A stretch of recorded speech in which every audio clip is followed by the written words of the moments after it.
Will he be back, head coach? Well, the owner is going to give a vote of confidence.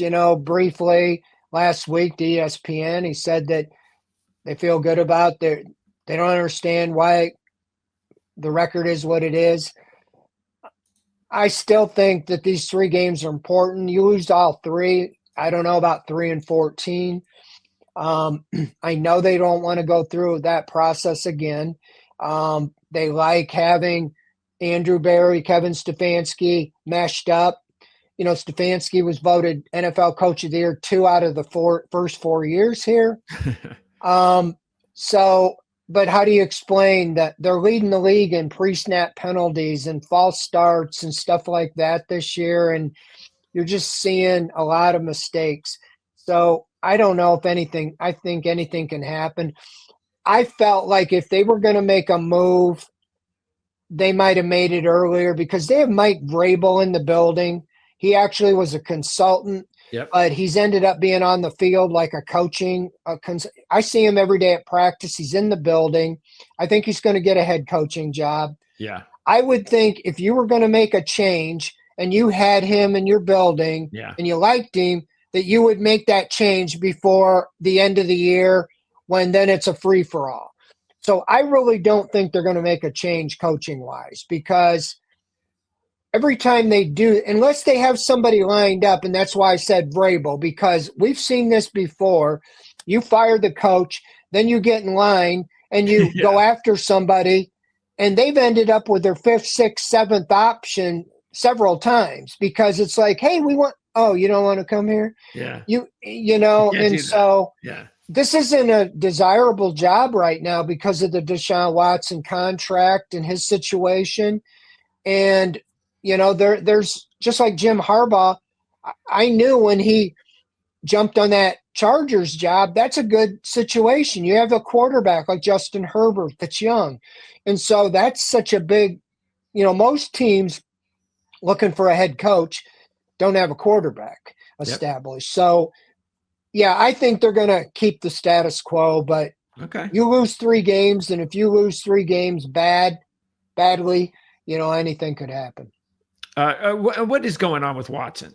What are they going to do there with him?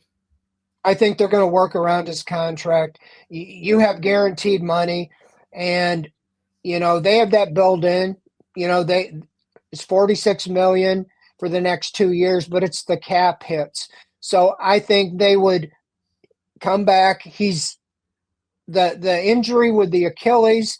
I don't know if he would be ready even for the start of the season. Certainly they have to make decisions, and I think they move around him.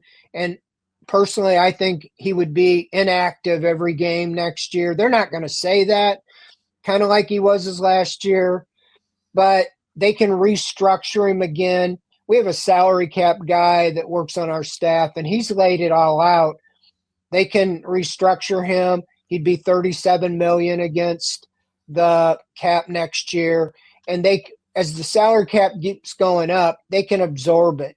But if you cut him or trade him, it's like $119 million against. It's like half the salary cap on him. Okay. So they can't say, we're not going to play him. We're moving on. Yeah. But I think there's there's been a lot of here in Cleveland because somebody told one of the reporters locally that they expect him to come back to compete for.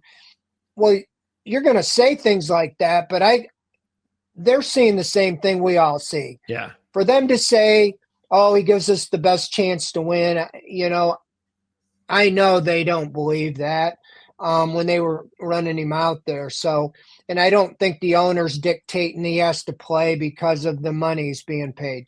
Okay. You got to pay him whether he's on the team or not, but it's the salary cap hit that you absorb, which would make it so you can't do anything else. If you just say, we're cutting him, you have to wait, like, I don't know all these cuts, but like June 1st, 2026 seems to be the most likely time to designate him to be released or whatever. Okay. So so what you think is going to happen is he'll be here next year. He's not going to play. And probably by June of the following year, that's when they'll let him go. Yeah, he could be. I would expect he starts the year on the PUP list, Okay. and either he never gets off it or he goes to IR. He still gets paid, but or they have to put him on the active roster. There's things with the NFL, NFLPA that you can't say we're not going to play the guy. We're not going to Yeah. ever, Yeah. those type of things. Okay. But it would be a disaster PR wise here in Cleveland now. Everybody's moved on from him. He's not even around. He's in Florida or whatever, rehab, and so I just think that, they will work around the contract. Okay. And, that's just something, sunk money they've already spent. But what's your options? Yep. You have to come up with a plan, That's it. to work around it, and you have to save some money so you can do something. You just mentioned that the owner's not getting involved. I know there are fans out there that believe the opposite. I'm sure that's why you mentioned that. How involved is ownership, and has ownership been, and how responsible is this current ownership with how things have been going on with the Browns on the field? I think for so many years, he was firing guys after 1 year, and that's one of the reasons I feel like they don't want to go through all that again. They feel like they got young guys in their fifth year, growing together, 42 and 37. Now you can look back and say, well, you thought you had something going, but where are you at now? It's been has it been a disaster, or is this a fluke year, or what? It comes back to evaluating talent and all those things. But the owner, I really think he wants to stay out of it. He writes the checks. He was certainly involved in signing off on the Watson move, but I don't think he said, go get this guy, until Watson turned him down and they went back and said, okay, we could get back in it if we offer him $230 million guaranteed. And he signed off on it. But Yeah. I don't think he was pounding the table, for that. Okay. I think he just wants it to work so bad he was willing to write the checks. He's been willing to spend about $50 million more than all the average NFL team in these upfront cash bonuses, which allows them to work around this salary cap. And so that's why I think that they will do that going forward here. Okay. All right. Yeah, it's very difficult. That's why I ask, because it's very difficult for fans to really know how much their owner is impacting the team, because you hear a lot of things.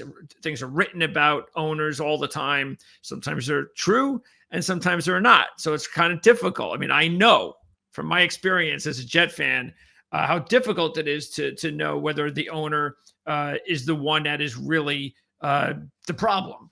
But you think right now, because we've talked about it the last couple of years, it does seem like the people, at least that are running this team, I'm talking about, the general manager, you talked about, the three guys that are very, connected together, that they've done a really good job personnel wise, especially without first round draft picks. And yet all of this fell apart, which is why you said, who knows? I mean, this could just be a bad year, and it could be.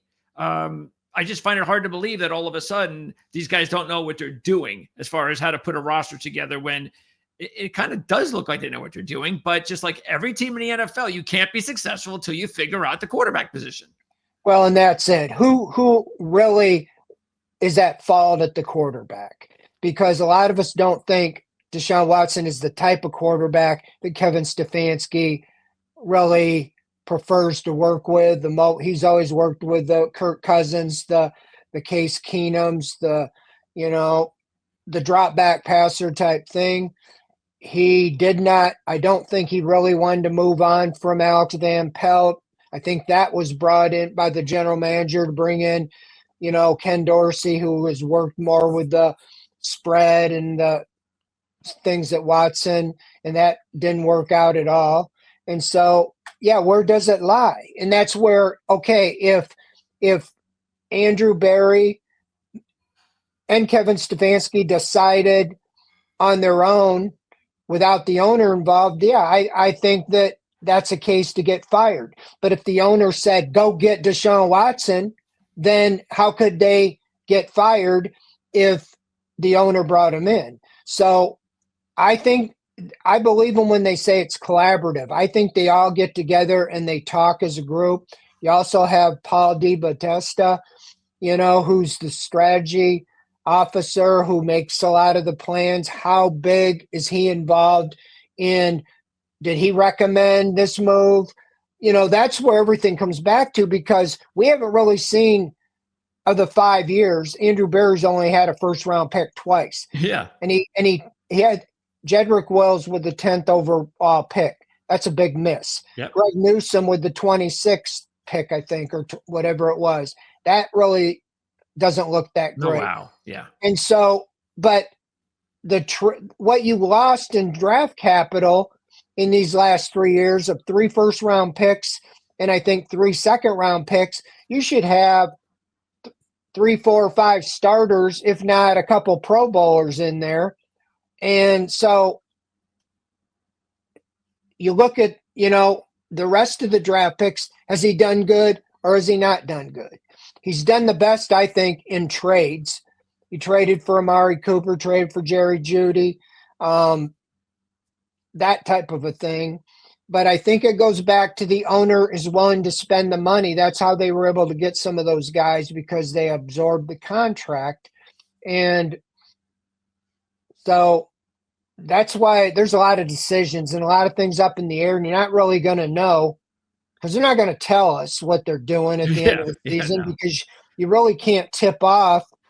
But when they start making moves, then you're going to finally know what they really thought of some of these guys they had and so forth. So, yeah, overall, it's a mystery. It's a little frustrating trying to guess what they're thinking.